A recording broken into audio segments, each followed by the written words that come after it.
Sir, ರಾಜ್ಯ ಸರ್ಕಾರ ಈಗ ಅನಧಿಕೃತವಾಗಿ ಕೋಗಿಲು ಅಲ್ಲಿ ವಾಸಿಸವಿದ್ದಂಥವರಿಗೆ ಪ್ಲಾಟನ್ನು ನೀಡಲಿಕ್ಕೆ ಮುಂದಾಗಿರುವಂಥದ್ದು. ಆದರೆ ಸುಮಾರು 6.5 ದಶಕಗಳಿಂದಲೂ ಸಹ ಶಿವಮೊಗ್ಗದ ಶರಾವತಿ ಸಂತ್ರಸ್ತರು ಇಂದಿಗೂ ನಾಡಿಗೆ ಬೆಳಕನ್ನು ಕೊಟ್ಟು ತಾವು ಭಯದ ವಾತಾವರಣದಲ್ಲಿ ಬದುಕ್ತಿದ್ದಾರೆ. ಈಗ ರಾಜ್ಯ ಸರ್ಕಾರದ ವಿರುದ್ಧ, ಈ ನಡೆಯ ವಿರುದ್ಧ ಹೋರಾಟಕ್ಕೂ ಸಹ ಅಣಿಯಾಗಲು ತಯಾರನ್ನು ನಡೆಸ್ತಿರುವಂಥದ್ದು ನಿಮಗೆ ತೋರಿಸ್ತಾ ಹೋಗ್ತೇನೆ. ನೋಡ್ಬೋದು, ಶರಾವತಿ ಸಂತ್ರಸ್ತರು ಸುಮಾರು 6.5 ದಶಕಗಳ ಹಿಂದೆ ನಾಡಿಗೆ ಬೆಳಕಿಗಾಗಿ ಶರಾವತಿ ಜಲಾಶಯವನ್ನು ಕಟ್ಟಲಿಕ್ಕೆ ತಮ್ಮ ಭೂಮಿಯನ್ನು ಬದುಕನ್ನು ಕಳ್ಕೊಂಡು ಬಂದಿರುವಂಥದ್ದು. ಅವರಿಗೆ ಇಲ್ಲಿಯವರೆಗೆ ಹಕ್ಕುಪತ್ರಗಳನ್ನು ನೀಡಿಲ್ಲ, ಅವರಿಗೆ ಭೂಮಿಯನ್ನು ಕೊಡುವ ಕೆಲಸವನ್ನು ಸರ್ಕಾರಗಳು ಮಾಡಿಲ್ಲ. ಆದರೆ ಈಗ ಯಾರೋ ಎಲ್ಲಿಂದ ಬಂದವರು ಅನಧಿಕೃತವಾಗಿ ವಾಸವಿದ್ದಂಥ ಕೋಗಿಲಿನಲ್ಲಿ ವಾಸವಿದ್ದಂಥವರಿಗೆ ಪ್ಲಾಟನ್ನು ನೀಡಲಿಕ್ಕೆ ಹೋಗ್ತಿದೆ. ಆದರೆ ನಮಗೆ ಯಾಕೆ ಸುಮಾರು ರಾಜ್ಯಕ್ಕೆ ಬೆಳಕು ನೀಡಿದವರಿಗೆ ಯಾಕೆ ಸರ್ಕಾರ ಇಲ್ಲಿವರೆಗೆ ನಮಗೆ ಹಕ್ಕುಪತ್ರ ಕೊಟ್ಟಿಲ್ಲ ಅಂತೇಳಿ ಪ್ರಶ್ನೆಯನ್ನು ಮಾಡ್ತಿದ್ದಾರೆ. ನಾನು ಅವ್ರನ್ನ ಮಾತಾಡಿಸ್ತೇನೆ. ಸರ್, ಏನು ಹೇಳ್ತೀರಿ ಅಂತ ಈ ಸರ್ಕಾರದ ನಡೆಗೆ? ಖಂಡಿತವಾಗಿಯೂ ಸರ್, ಈ ಸರ್ಕಾರದ ನಡೆಯನ್ನು ಖಂಡನೀಯ. ಇದನ್ನು ನಾವು ಖಂಡಿಸ್ತೇವೆ. ಯಾಕೆಂದರೆ ಸುಮಾರು 6 ದಶಕಗಳಿಂದ ಅನೇಕ ನಮ್ಮ ಹಿರಿಯರು ಹೋರಾಟವನ್ನು ಮಾಡಿದ್ದಾರೆ. ಶಿವಮೊಗ್ಗ ಜಿಲ್ಲೆಯಲ್ಲಿ ನಾಡಿಗೆ ಬೆಳಕನ್ನು ಕೊಟ್ಟಿರ್ತಕ್ಕಂಥವ್ರು ನಾವು ಶರಾವತಿ ಮುಳುಗಡೆ ಸಂತ್ರಸ್ತರು. 3ನೇ ತಲೆಮಾರು. ಇವತ್ತು ನಮ್ಮ ಅಜ್ಜ ತೀರೋಗಿ, ನಮ್ಮ ಅಪ್ಪ ತೀರೋಗಿ ನನಗೆ 45 ವರ್ಷ ಆಗ್ತಕ್ಕಂಥ ಸಂದರ್ಭ ಬಂದರೂ ಕೂಡ ಇವತ್ತು ನಾವು ನಾಡಿಗೆ ಬೆಳಕು ಕೊಟ್ಟಿದ್ದೀವಿ ಅಂತಕ್ಕಂಥದ್ದು ಒಂದೇ ನಮ್ಮ ಸೌಭಾಗ್ಯ. ಬಿಟ್ಟರೆ ಅದರಿಂದ 1 ಇಂಚು ಕೂಡ ಉಪಯೋಗವನ್ನು ಪಡ್ಕೊಳ್ತಾ ಇಲ್ಲ ನಾವು. ಇವತ್ತು ನಾವು ಇರ್ತಕ್ಕಂಥ ಜಾಗವನ್ನು ಅಭಯಾರಣ್ಯದ ವ್ಯಾಪ್ತಿಯಲ್ಲಿ ತಂದಿಟ್ಟು ವೈಲ್ಡ್ ಲೈಫ್ ಕಾನೂನಿನ ಅಡಿಯಲ್ಲಿ ನಮ್ಮನ್ನು ಅಲ್ಲಿಂದ ತೆರವುಗೊಳಿಸ್ತಕ್ಕಂಥ ಹುನ್ನಾರ ಇವತ್ತು ನಡೀತಾ ಇದೆ. ಆದರೆ ಸ್ವತಃ ಮತ್ಸುದಿ ರಾಜಕಾರಣಿ ಆಗಿರ್ತಕ್ಕಂಥ ಕಾಗೋಡು ತಿಮ್ಮಪ್ಪನವರು ಅನೇಕ ಬಾರಿ ಹೋರಾಟವನ್ನು ಮಾಡಿದ್ರು. ಕಾಂಗ್ರೆಸ್ ಸರ್ಕಾರದ ಒಬ್ಬ ಮುಖ್ಯಮಂತ್ರಿ ಹಂತದಲ್ಲಿರ್ತಕ್ಕಂಥ ಒಬ್ಬ ವ್ಯಕ್ತಿ ಹೋರಾಟವನ್ನು ಮಾಡಿದ್ದಾರೆ. ಧೀಮಂತ ನಾಯಕ ಬಂಗಾರಪ್ಪನವರು ಹೋರಾಟವನ್ನು ಮಾಡಿದರು. ಅದಾದ ನಂತರ ನಿಮ್ಮ ಹೋರಾಟ ಏನು ಅಂತ ಹೇಳಿ, ಏನು ಸರ್ಕಾರದ ಆಕ್ರೋಶ ಅಂತ ಹೇಳಿ ಖಂಡಿತವಾಗಿಯೂ ಹೇಳ್ತೀವಿ. ಇವತ್ತು ಏನು ಮೊನ್ನೆ ಕೋಗಿಲು ಗ್ರಾಮದಲ್ಲಿ ಅಕ್ರಮವಾಗಿ ನೆಲೆಸಿರ್ತಕ್ಕಂಥವರನ್ನು ಇಡೀ ಸರ್ಕಾರವೇ ಹೋಗಿ, ರಾಜ್ಯ ಸರ್ಕಾರ ಇವತ್ತು ಅವರಿಗೆ ಮನೆಗಳನ್ನು ನಿರ್ಮಿಸಿ ಅವರಿಗೆ ವಸತಿಯನ್ನು ಕಲ್ಪಿಸೋ ದಿಕ್ಕಿನಲ್ಲಿ ಏನೊಂದು ಪ್ರಯತ್ನವನ್ನು ಮಾಡ್ತಾ ಇದ್ದಾರೋ ಅದು ಖಂಡನೀಯ. ಇವತ್ತು ನಾವು ಕೂಡ ಏನು 6 ದಶಕಗಳಿಂದ ಮನೆ ಮಠ ಎಲ್ಲ ಜಮೀನು ಆಸ್ತಿಯನ್ನು ಕಳೆದುಕೊಂಡು ಅರಣ್ಯ ಪ್ರದೇಶದ ಮಧ್ಯದಲ್ಲಿ ವಾಸ ಮಾಡ್ತಿದ್ದೀವೋ, ನಮಗೂ ಕೂಡ ಹಕ್ಕುಪತ್ರವನ್ನು ನೀಡಿ ನಮಗೂ ಕೂಡ ವಿಶೇಷವಾದಂಥ ಏನು ಶರಾವತಿ ಮುಳುಗಡೆ ಇರ್ತಕ್ಕಂಥ ಸವಲತ್ತುಗಳನ್ನು ಕೊಡಲಿಲ್ಲ ಅಂದರೆ ಮುಂದಿನ ದಿನಗಳಲ್ಲಿ ಕಾನೂನು ಹೋರಾಟವನ್ನು ಮಾಡುವಂಥ ದಿಕ್ಕಿನಲ್ಲಿ ನಾವೆಲ್ಲರೂ ಕೂಡ ಸಜ್ಜಾಗಿದ್ದೀವಿ. ಇದನ್ನು ಈ ಒಂದು ಮಾಧ್ಯಮದ ಮುಖಾಂತರವಾಗಿ ತಿಳಿಸ್ತಕ್ಕಂಥದ್ದು ಮೊನ್ನೆ ಕೂಡ ತಾವು ನೋಡಿದ್ರಿ. ಸರ್, ಈಗ ರಾಜ್ಯ ಸರ್ಕಾರ ಎಷ್ಟು ನೆಗ್ಲೆಕ್ಟ್ ಮಾಡ್ತಿದೆ ಅಂದರೆ 6.5 ದಶಕಗಳ ಹಿಂದೆ ನೀವು ರಾಜ್ಯಕ್ಕೆ ಬೆಳಕು ಕೊಟ್ಟವರು ಇವತ್ತು ಸಹ ಭಯದ ವಾತಾವರಣದಲ್ಲಿ ಬದುಕ್ತಿದ್ದಾರೆ. ಯಾವಾಗ ಅರಣ್ಯ ಇಲಾಖೆ ಬಂದು ತಮ್ಮನ್ನು ಒಕ್ಕಲೆಬ್ಬಿಸ್ತಾರೋ ಅನ್ನುವಂಥ ಭಯದಲ್ಲಿ ಈಗ ಯಾರೋ ಬಂದವರನ್ನು ಈ ರೀತಿಯ ಪ್ಲಾಟ್ಗಳನ್ನು ಕೊಡುವಂಥದ್ದು ಏನು ಹೇಳ್ತೀರಿ ಅಂತ? ನಮಗೆ ತುಂಬ ಬೇಜಾರಾಗುತ್ತೆ. 60ನೇ ಇಸ್ವಿಲಿ ಮುಳುಗಡೆ ಆಯ್ತು. ನಮ್ಮನ್ನು ತಂದು ಕಾಡು ಪ್ರಾಣಿಗಳ ಥರ ಇಲ್ಲಿ ಬಿಟ್ಟು ಹೋದರು. ನಮಗೊಂದು ಜಾಗ ತೋರಿಸಿ ಹಕ್ಕುಪತ್ರ ಆವಾಗಲೇ ಕೊಟ್ಟರು, ಹಂಗಾಮಿ ಹಕ್ಕುಪತ್ರ ಕೊಟ್ಟರು. ಇವತ್ತು ಕೂಡ ಅದಕ್ಕೆ ಯಾವುದೇ ಥರದ ಅಧಿಕೃತ ಮಾಡಿಕೊಡ್ಲ. ನಮಗೆ ರಿಲೀಸ್ ಲ್ಯಾಂಡ್ ಇದ್ದದ್ದು ಕೂಡ ಯಾವ ಗ್ರಾಮದಾಗೂ ಕೂಡ ನಮಗೆ ಹಕ್ಕುಪತ್ರ ಕೊಟ್ಟರು ನಮಗೆ ವ್ಯವಸ್ಥಿತವಾಗಿ ನಿಲ್ತಾ ಇಲ್ಲ. ಕಾಡು ಪ್ರಾಣಿಗಳು ಮತ್ತು ಫಾರೆಸ್ಟ್ ಇಲಾಖೆಯವರು ಎಲ್ಲರ ಕಡೆಯಿಂದನೂ ತೊಂದರೆ ಆಗ್ತಾಯಿದೆ. ಆವಾಗ ಹಕ್ಕುಪತ್ರ ಕೊಟ್ಟಿದ್ರು. ಆ ಜಾಗನೆಲ್ಲ ಬಿಟ್ಟು ಕೆಲವೇ ಜಾಗಗಳನ್ನು ಯಾವುದೋ ಈ ಫಾರೆಸ್ಟ್ ಕಾನೂನಿನ ಅಡಿಯಲ್ಲಿ ಬೇರೆ ಬೇರೆ ಜಾಗಗಳನ್ನೆಲ್ಲವನ್ನು ಕೂಡ ಸರ್ವೆ ಮಾಡಿಸಿ ಭಾಳ ಇಂಪಾರ್ಟೆಂಟ್ ಇರ್ತಕ್ಕಂಥ ಜಾಗಗಳನ್ನು ಸರ್ವೆ ಮಾಡದೆ ಬಿಟ್ಟಿದ್ದಾರೆ. ಅವನ್ನು ಮತ್ತೆಲ್ಲ ಸೇರಿಸಿ ಸರ್ವೆ ಮಾಡಿ ನಮಗೆ ಹಕ್ಕುಪತ್ರ ಕೊಡಬೇಕು. ಕೊಡದೇ ಇದ್ದರೆ ಖಂಡಿತ ನಾವು ಮುಂದಿನ ದಿನಗಳಲ್ಲಿ ಉಗ್ರವಾದ ಹೋರಾಟವನ್ನು ಮಾಡ್ತೀವಿ. ಈಗ ಕೋಗಿಲೆ ಗ್ರಾಮದಲ್ಲಿ 1-2 ವರ್ಷದಿಂದ ಇದ್ದವರಿಗೆ ತಂದು ಹಕ್ಕುಪತ್ರ ಕೊಡ್ತಾರೆ. ಅದು ಅಪಾಯಿಂಟ್ಮೆಂಟು, ದೊಡ್ಡ ಪ್ಲಾಟಲ್ಲಿ ದೊಡ್ಡ ಅಪಾಯಿಂಟ್ಮೆಂಟಲ್ಲಿ ಅವ್ರಿಗೆ ಜಾಗ ಕೊಡ್ತಾರೆ. ಅಂದರೆ ನಾವು ಕಾಡಾಗ ಅವರೇ ತಂದು ಬಿಟ್ಟಿರೋದು. ನಾವೆಲ್ಲೋ ಕಡಿದು ಆವಾಗಿಂದ ಅಡಿಕೆ ಮರ ಎಲ್ಲ ನಟ್ಕೊಂಡು ತುಂಬ 65 ವರ್ಷದಿಂದ ಅಲ್ಲ ಇದ್ದೀವಿ. ನಮಗೆ ಹಕ್ಕುಪತ್ರ ಕೊಡ್ತಾ ಇಲ್ಲ. ಭಯದ ವಾತಾವರಣದಲ್ಲಿ ಅದೇ ಹೇಳಿದಲ್ಲ, ಫಾರೆಸ್ಟ್ ಇಲಾಖೆಯವರು, ಕಾಡು ಪ್ರಾಣಿಗಳು, ಈ ಸರ್ಕಾರ ಯಾವತ್ತು ನಮ್ಮನ್ನು ಬಿಡಿಸ್ತೈತೆ ಅನ್ನೋ ಆ ಭಯದಲ್ಲಿದ್ದೀವಿ. ದಯಮಾಡಿ ಅವರು ನಮಗೆ ಹಕ್ಕುಪತ್ರ ಕೊಟ್ಟು ನಮ್ಮನ್ನು ಅಲ್ಲಿ ಉಳಿಸ್ಕೊಡೋ ಅಂಥ ಕೆಲಸವನ್ನು ಮಾಡಬೇಕು ಅಂತೇಳಿ ಸರ್ಕಾರಕ್ಕೆ ಒತ್ತಾಯ ಮಾಡ್ತಾರೆ. ಸರ್, ಈ ಸರ್ಕಾರದ ನಡೆಗೆ ಬಗ್ಗೆ ನೀವು ಏನು ಹೇಳ್ತೀರಿ ಅಂತೇಳಿ? ಈಗ ನಾವು ತುಂಬ ವರ್ಷದಿಂದ ಹೋರಾಟ ಮಾಡ್ಕೊತ ಬಂದಿದ್ವಿ. ನಾಡಿಗೆ ಬೆಳಕು ಕೊಟ್ಟಂಥವ್ರು ಮಡಿನೂರಲ್ಲಿ ಮುಳುಗಡೆ ಆದರು, ಮಡಿನೂರಲ್ಲಿ ನಮ್ಮ ಅಜ್ಜರ ಮುಳುಗಡೆ ಆದರು, ಲಿಂಗನಮಕ್ಕಿಯಲ್ಲಿ ನಮ್ಮ ಅಪ್ಪವ್ರ ಮುಳುಗಡೆ ಆದರು. ಆದರೆ ಅಂದಿನ ಟಾರ್ಪೋರ್ಸ್ ಕಮಿಟಿ ಲಿಂಗನಮಕ್ಕಿ ಡ್ಯಾಮ್ ಕಟ್ಟಿದಾಗ ವಸತಿ ಕಳ್ಕೊಂಡವರಿಗೆ 19,800 ಎಕರೆ ಹಕ್ಕುಪತ್ರನ ಅವತ್ತಿನ ದಿನವೇ ಗ್ರ್ಯಾಂಟ್ ಮಾಡಿ ಕೊಟ್ಟಿದ್ದಾರೆ. ಆಮೇಲೆ ನಂತರದಲ್ಲಿ 9,129 ಎಕರೆ ಜಿಯೋ ಆರ್ಡ್ರ್ ಇದೆ, ಅದು ಹಂಚಿಕೆ ಆಗಿಲ್ಲ. ಆ ಪ್ರಕಾರದಲ್ಲಿ ನಾವು ಹೇಳ್ತಿರೋದು ಏನು ಅಂತ ಹೇಳಿದರೆ 19,800 ಎಕರೆ ಏನು ಅವತ್ತಿನ ದಿವಸ ಮಂಜೂರಾತಿ ನೀಡಿದ್ದಾರೆ ಅದು ಪೋಡಿ ಆಗಬೇಕು, ದುರಸ್ತಿ ಆಗಬೇಕು, ವಾಸ್ತವನ ಅದು ಒಂದು ಹಂತ. ಇನ್ನು ಒಂದು 9,129 ಎಕರೆ ಏನು ಜಿಯೋ ಆರ್ಡ್ರ್ ಆಗಿ ಹಂಚಿಕೆ ಆಗದೇ ಇರೋದಿದೆಯಲ್ಲ, ಅದಕ್ಕೆ ಸರ್ವೆ ಕಾರ್ಯ ಮಾಡ್ತಾ ಇದೆ, ಅದರ ವಿಳಂಬ ಆಗ್ತಾ ಇದೆ. ಅದನ್ನು ವಿಳಂಬ ಆಗೋದ್ರ ಬಗ್ಗೆ ಸರ್ಕಾರಕ್ಕೆ ಚಿಂತನೆ ಇಲ್ಲ. ಇವತ್ತು ಎಲ್ಲಿಂದನೋ ಬಂದು ವಲಸೆ ಬಂದು ಬಿಲ್ಡಿಂಗ್ ಕಟ್ಕೊಂಡು ಆ ಟೆಂಟನ್ನು ಒಡೆದವರಿಗೆ ಯಾರೋ ಒಬ್ಬ ಕೇರಳ ಮುಖ್ಯಮಂತ್ರಿ ಅಲ್ಲಿಗೆ ಹೇಳಿದ ವೋಟಿಂಗ್ ಬಾಕಿಗೋಸ್ಕರ ಹೇಳಿದ ಅಂತ 24 ಗಂಟೆ ಒಳಗೆ ಎಲ್ಲ ಸಚಿವರುಗಳು ಹೋಗ್ತಾರೆ, ಮುಖ್ಯಮಂತ್ರಿಗಳು ಹೋಗ್ತಾರೆ, ಜಮೀರ್ ಅಹಮದ್ ಹೋಗ್ತಾನೆ, ವಸತಿ ಸಚಿವರು. ಅವರಿಗೆ ಕೊಡೋಕ್ಕೆ ಸರ್ಕಾರಕ್ಕೆ ತಾಕತ್ತಿದೆ ಅಂದಮೇಲೆ ರಾಜ್ಯಕ್ಕೆ ನಾಡಿಗೆ ಬೆಳಕು ಕೊಟ್ಟಂಥವ್ರು ನಾವು ನಮ್ಮ ಬದುಕನ್ನು ಕಳ್ಕೊಂಡವರು, ನಮ್ಮ ವಿದ್ಯಾಭ್ಯಾಸ ಹಾಳು ಮಾಡ್ಕೊಂಡಿದ್ದೀವಿ, ಕೂಲಿ ಜೀವನ ಮಾಡಿ ಬದುಕಿದ್ದೀವಿ, ಲಾರಿಲಿ ತಂದು ಹಕ್ಕಿ ಪಿಕ್ಕರ್ ಥರ ಬಂದು ಬಿಟ್ಟೋದಂತಲ್ಲಿ ನಾವು ಕಾಡಿನಲ್ಲಿ ಮಧ್ಯದಲ್ಲಿ ವಾಸ ಮಾಡಿದವ್ರದ್ದು ಅನುಭವ ನಮಗಿದೆ. ಆದರೆ ಸರ್ಕಾರಕ್ಕೆ ಚಿಂತೆ ಇಲ್ಲ. ಅದೇ ಯಡಿಯೂರಪ್ಪನವರು ಹಿಂದೆ ಸೆಂಟ್ರಲ್ ಗೌರ್ಮೆಂಟ್ನವ್ರಿಗೂ ಮಾಹಿತಿ ಕೊಟ್ಟಿದ್ದಾರೆ. ಇವತ್ತು ಸೆಂಟ್ರಲ್ ಗೌರ್ಮೆಂಟ್ ಏನು ಹೇಳಿದೆ, ಸ್ಟೇಟ್ ಗೌರ್ಮೆಂಟ್ ನಿರಾಶ್ರಿತರಿಗೆ ಏನು ಕೊಡಬೇಕು ಅಂತ ಸರ್ಕಾರದ ವಿರುದ್ಧ ಹೋರಾಟ ಮಾಡ್ತೀರಾ ಸರ್ ನೀವು? ಈ ಸರ್ಕಾರದ ನಡೆಯನ್ನು ಖಂಡಿಸ್ತೀವಿ, ಹಿಂದೆನೂ ಖಂಡಿಸ್ತೀವಿ, ಇವತ್ತು ಖಂಡಿಸ್ತೀವಿ. ಅದೇ ನಮ್ಮ ಉಸ್ತುವಾರಿ ಸಚಿವರು ಹೇಳ್ತಾರಂತೆ, ಅವತ್ತು ನನ್ನ ವಿರುದ್ಧವಾಗಿ ಲಿಂಗನಮಕ್ಕಿ ಡ್ಯಾಮ್ ಹೊಡಿಯೋಕ್ಕೆ ಹೋದರು, ತುಂಬ ಬೇಜಾರಾಗೈತೆ ಅಂತ. ಏನು ಬೇಜಾರ ಸರ್? ಅವ್ರಿಗೆ ಎಚ್ಚರಿಕೆ ಕೊಟ್ಟಿರೋದು ನಾವು. ಆ ಡ್ಯಾಮ್ ಹೊಡೆದ್ಬಿಡಿ ನಮ್ಮ ಸ್ಥಳಕ್ಕೆ ಹೋಗ್ತೀವಿ ಅಂತ ಹೇಳಿರೋದು ನಾವು, ಬೇರೆ ವಿಷಯ ಅಲ್ಲ ಅದು. ನಾವು ಹೇಳ್ತಾ ಇದ್ದೀವಿ ದಾಖಲೆ ಪ್ರಕಾರ. ಹಿಂದೆ ಸರ್ಕಾರ ಹೇಗೆ ಯಾರೋ ವಲಸಿಗರು ಬಂದವರಿಗೆ ಹೇಗೆ ಪ್ಲಾಟನ್ನು ಕೊಡುತ್ತೋ ಹಾಗೆ ಮನೆ ಮಠಗಳನ್ನು ಬಿಟ್ಟು ಬದುಕನ್ನೇ ಕಳ್ಕೊಂಡವ್ರಿಗೆ ನಿಮ್ಗೆ ಹಕ್ಕುಪತ್ರ ಕೊಡಿ ಅನ್ನೋದು ನಿಮ್ಮ ಆಗ್ರಹದ ಜೊತೆಲಿ 65 ವರ್ಷದಿಂದನೂ ಸರ್ಕಾರ ಇತ್ತಲ್ವಾ? 80ನೇ ಇಸ್ವಿಯಲ್ಲಿ ಅರಣ್ಯ ಕಾಯ್ದೆ ಬರೋದು ಹಂತದಲ್ಲಿ ಯಾವ ಸರ್ಕಾರ ಇತ್ತು? ಅವತ್ತು ಸರವತಿ ಮುಳುಗಡೆ ಪ್ರದೇಶ ಹೊರತುಪಡಿಸಿ ಅರಣ್ಯೀಕರಣ ಮಾಡ್ಬೇಕಾಯ್ದು ಯಾರ್ದು? ಸರ್ಕಾರ ಕೆಲಸ. ಡ್ಯಾಮ್ ಕಟ್ಟಿದ್ಯಾರೋ? ಸರ್ಕಾರ ಅಲ್ವಾ? ಸರ್ಕಾರ ಮಾಡ್ಬೇಕಿತ್ತಲ್ವಾ? ಈಗಲೂ ಮಾಡೋಕ್ಕಾಗ ಇದ್ದು 24 ಗಂಟೆ ಒಳಗೆ ಅಲ್ಲಿ ವಲಸೆ ಬಂದವರಿಗೆ ಹಕ್ಕುಪತ್ರ ಕೊಡುವಷ್ಟು ಶಕ್ತಿ ಸರ್ಕಾರಕ್ಕಿದೆ. ಆದರೆ ನಾಡಿ ಬೆಳಕು ಕೊಟ್ಟವರಿಗೆ ಕೊಡೋಕ್ಕೆ ಶಕ್ತಿ ಇಲ್ವಾ? ಯಾಕೆ ಪಾದಯಾತ್ರೆ ಬಂದು ಇಲ್ಲೇ ಸಿದ್ದರಾಮಯ್ಯನವರು DK ಶಿವಕುಮಾರ್ ಒಂದು ವರ್ಷದಲ್ಲಿ ಕೊಡ್ತೀವಿ ಅಂತ ಹೇಳಿದಾರ್ತಾನೆ. ನಡೆದಂತೆ ನುಡಿಯೋಕೆ ಹೇಳಿ ಶಿವಮೊಗ್ಗಕ್ಕೆ ಬಂದು ನುಡಿಬೇಕಲ್ವಾ? ಹಕ್ಕುಪತ್ರ ಕೊಟ್ಟರೆ ಸರಿ, ನಾವು ಅವ್ರ ಪಾದಕ್ಕೆ ಬಿದ್ದು ನಮಸ್ಕಾರ ಮಾಡ್ತೀವಿ. ಸರ್ ನಿಮ್ಮ CM ಆದಾಗ ಆತು ಅಂತ ಖುಷಿ ಪಡ್ತೀವಿ. ಅದನ್ನು ಬಿಟ್ಕೊಂಡು ವಲಸೆ ಬಂದರ ಅನುಕಂಪ ತೋರಿಸಿ ನಾಡಿಗೆ ಬೆಳಕು ಕೊಟ್ಟಂಥವ್ರನ್ನ ಭಿಕಾರಿಯಾಗಿ ಮಾಡ್ತಾ ಇರೋದು ನಾವು ತುಂಬ ಖಂಡಿಸ್ತೀವಿ. ಉಗ್ರ ಹೋರಾಟವನ್ನು ಮಾಡ್ತೀವಿ, ಹಿಂದೆನೂ ಮಾಡಿದ್ದೀವಿ, ಮುಂದೆನೂ ಮಾಡ್ತೀವಿ. ಇದಿಷ್ಟು ಸಂತ್ರಸ್ತರ ಮಾತಾಗಿರುವಂಥದ್ದು. ಇಡೀ ಮೂಲ ಬದುಕನ್ನು ಜೀವನವನ್ನು ಕಳೆದುಕೊಂಡ ನಮಗೆ ಇವತ್ತಿಗೂ ಸಹ ಏನು ನೆಮ್ಮದಿಯಿಂದ ಬದುಕಲಿಕ್ಕೆ ಆಗ್ತಿಲ್ಲ. ಹಕ್ಕುಪತ್ರಗಳನ್ನು ಸರ್ಕಾರ ಕೊಟ್ಟಿಲ್ಲ. ಆದರೆ ನಿನ್ನೆ ಮೊನ್ನೆ ಬಂದು ಅನಧಿಕೃತವಾಗಿ ಮನೆಗಳನ್ನು ನಿರ್ಮಿಸಿಕೊಂಡವರಿಗೆ ಇವತ್ತು ಪ್ಲಾಟನ್ನು ಕೊಡುವಂಥ ಕೆಲಸವನ್ನು ರಾಜ್ಯ ಸರ್ಕಾರ ಮಾಡ್ತಿದೆ. ಹಾಗಾಗಿ ನಾವು ಇದನ್ನು ಖಂಡಿಸ್ತೇವೆ.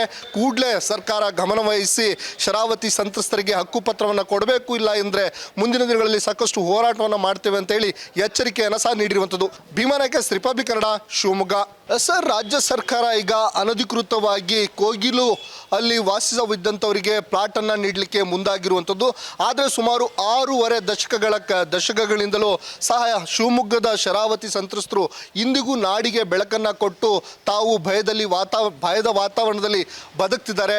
ಈಗ ರಾಜ್ಯ ಸರ್ಕಾರದ ವಿರುದ್ಧ, ಈ ನಡೆಯ ವಿರುದ್ಧ ಹೋರಾಟಕ್ಕೂ ಸಹ ಅಣಿಯಾಗಲು ತಯಾರನ್ನು ನಡೆಸ್ತಿರುವಂಥದ್ದು ನಿಮಗೆ ತೋರಿಸ್ತಾ ಹೋಗ್ತೇನೆ. ನೋಡ್ಬೋದು, ಶರಾವತಿ ಸಂತ್ರಸ್ತರು ಸುಮಾರು 6.5 ದಶಕಗಳ ಹಿಂದೆ ಏನು ನಾಡಿಗೆ ಬೆಳಕಿಗಾಗಿ ಶರಾವತಿ ಜಲಾಶಯವನ್ನು ಕಟ್ಟಲಿಕ್ಕೆ ತಮ್ಮ ಭೂಮಿಯನ್ನು ಬದುಕನ್ನು ಕಳ್ಕೊಂಡು ಬಂದಿರುವಂಥದ್ದು. ಅವರಿಗೆ ಇಲ್ಲಿಯವರೆಗೆ ಹಕ್ಕುಪತ್ರಗಳನ್ನು ನೀಡಿಲ್ಲ, ಅವರಿಗೆ ಭೂಮಿಯನ್ನು ಕೊಡುವ ಕೆಲಸವನ್ನು ಸರ್ಕಾರಗಳು ಮಾಡಿಲ್ಲ.